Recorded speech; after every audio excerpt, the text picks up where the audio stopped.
On one single day, in July 1826, the island that would become the Forbidden Island was cleared of its entire population of 350 people, shipped out to Nova Scotia by its debt-ridden owner.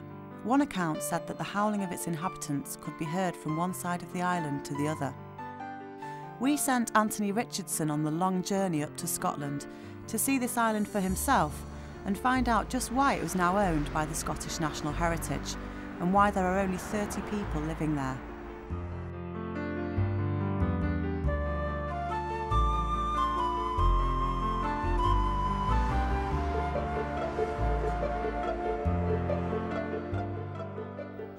The village of Mallaig is the gateway to the small isles, and most importantly, rum.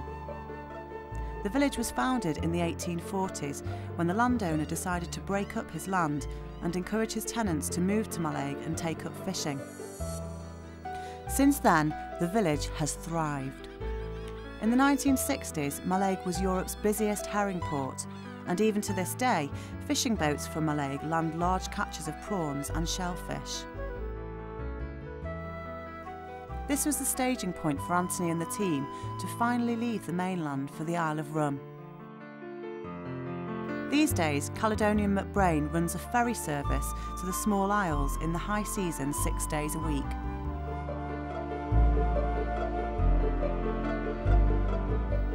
Rum is the largest of the small isles, which include Egg, Canna and Muck.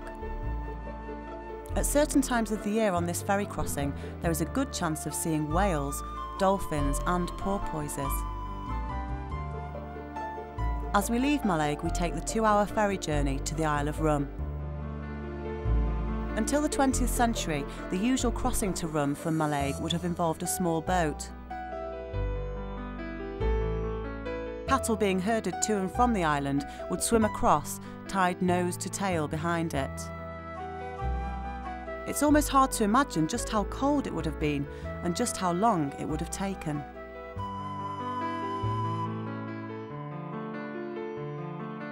We're just approaching Rum now. We're about half an hour away, and as you can see, the terrain is going to be extremely difficult to get around on, but it's going to be a brilliant challenge. I don't know what we're going to see up there, hopefully some mountain goats, but I'm looking forward to it. I'm really excited. Now we can see the island. Except for residents, no vehicles are allowed on the island, which meant navigating our way around this mountainous countryside with all our heavy camera equipment was going to prove to be a challenge.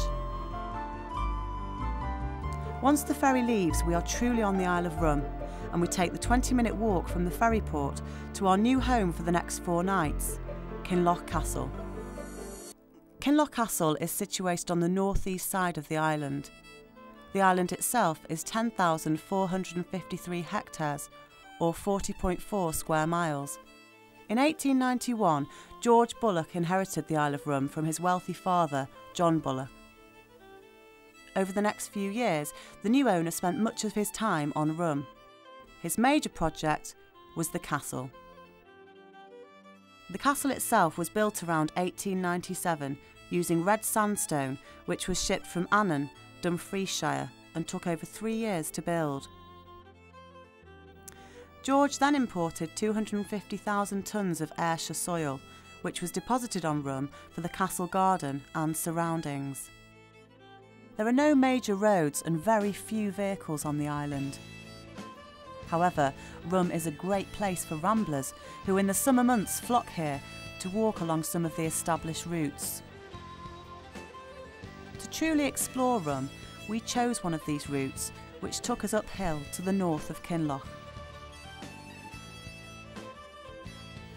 Away from the village there is little sign of human intervention, apart from the odd fence or small bridge.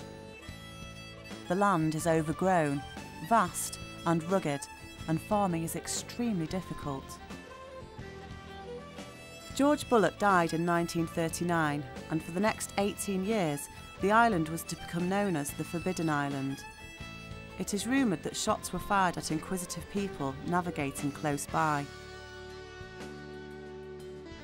In 1957, Lady Bullock sold the island to the Scottish National Heritage for a bargain price of £23,000 on the understanding that it was to be used for conservation purposes.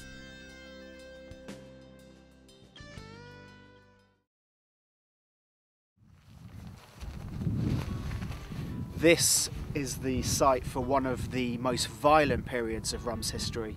Millions of years ago, during the last ice age, a glacier tore down this valley behind me here, creating what is now the magnificent Kinloch Glen.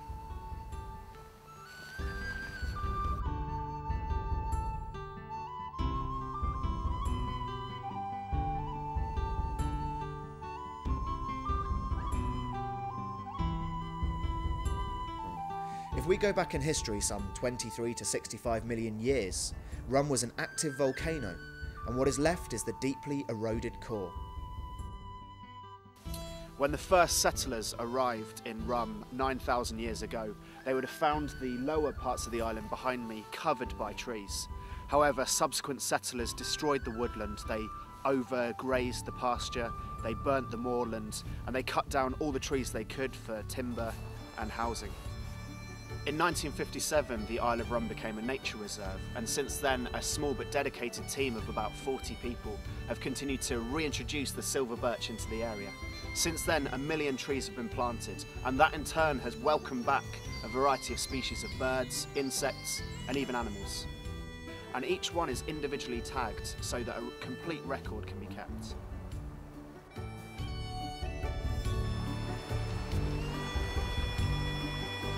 The history of this fascinating island goes back millions of years, but the earliest human evidence dates back between 7,700 and 7,500 BC.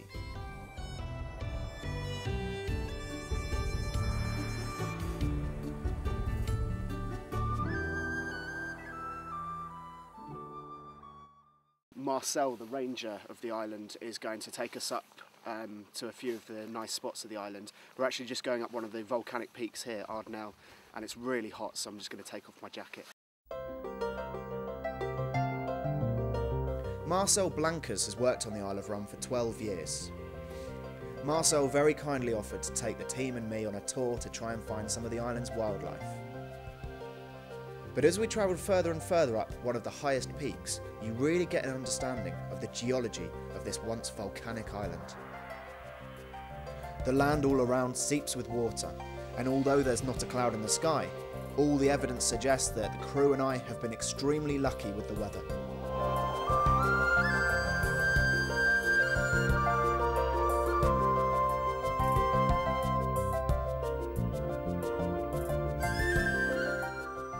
We've climbed to the top of Ardmell on the south of the island in the hope of finding some red deer up here. Unfortunately, we think they've gone to lower ground, so we're going to go back down to Harris behind me in the hope of spotting some.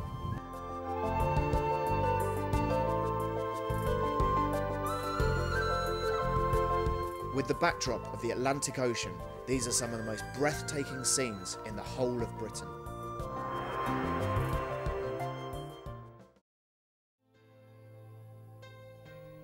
As we descend the high peak, Marcel has spotted some wildlife in the folds of this breathtaking landscape.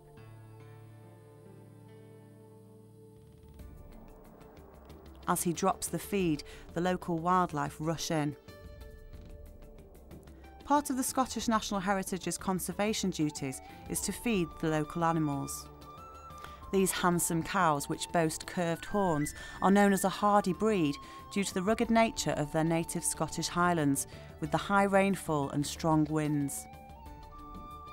They graze on grass and plants that many other cattle would avoid, making them perfect for this uncultivated landscape.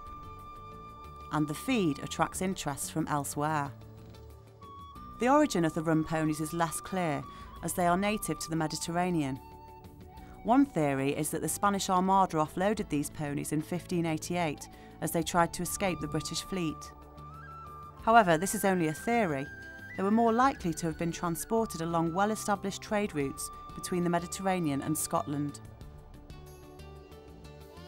With the Atlantic Ocean setting the scene, the team finally gets a look at the elusive red deer.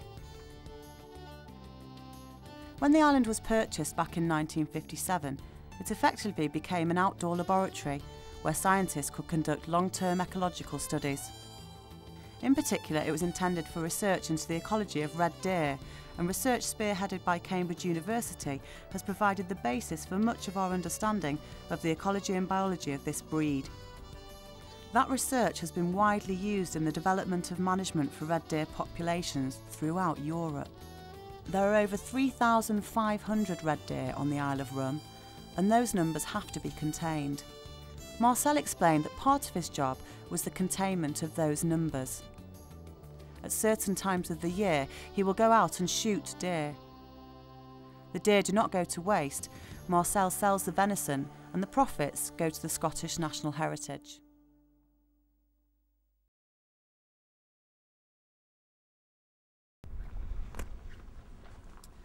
I'm now standing at Harris, which is on the south coast of the island, and one of the only bits of flat land there is. This is where the first settlers would have come 9,000 years ago, and you can still see the remnants of their civilization. Much later still, the place was used as a mausoleum for the rich Bullock family who had their castle in Kinloch. They would bring their deceased relatives 9 miles almost along the rocky paths to this place here, where they had one final look of the sea.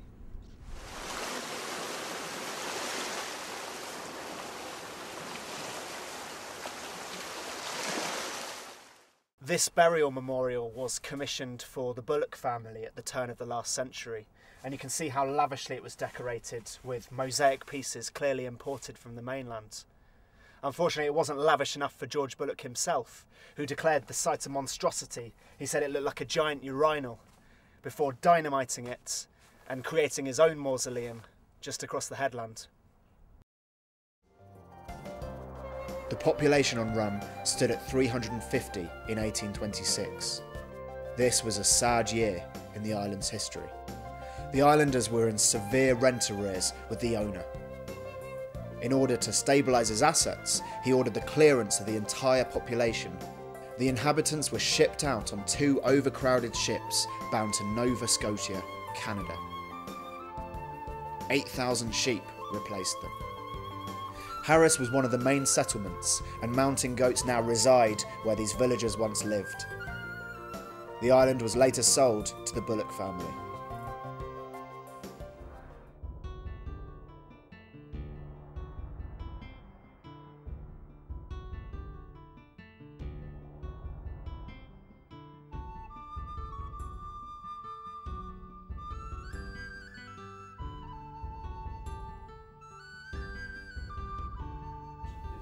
As we take the mountainous trek, we see an old dam built in the early 1900s. Its use to flood the landscape so the owners could go fishing.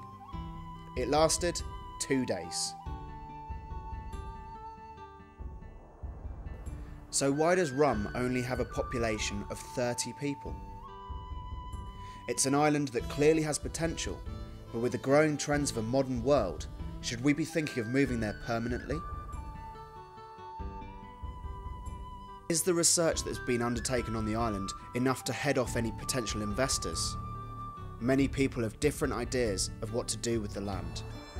If any of them get their way, what would that mean for the wildlife, and in particular, the red deer research?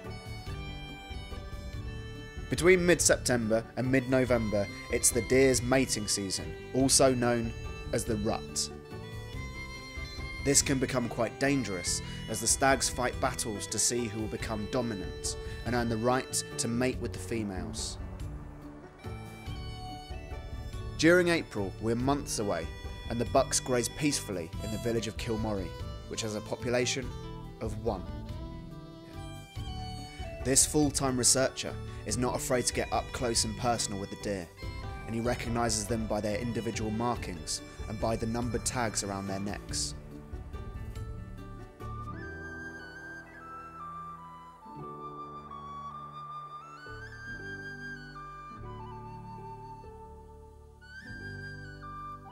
All of the people who live and work on Rum are employees of the Scottish National Heritage, but should it stay like this forever? Who knows what the future holds for this forbidden island? Only time will tell.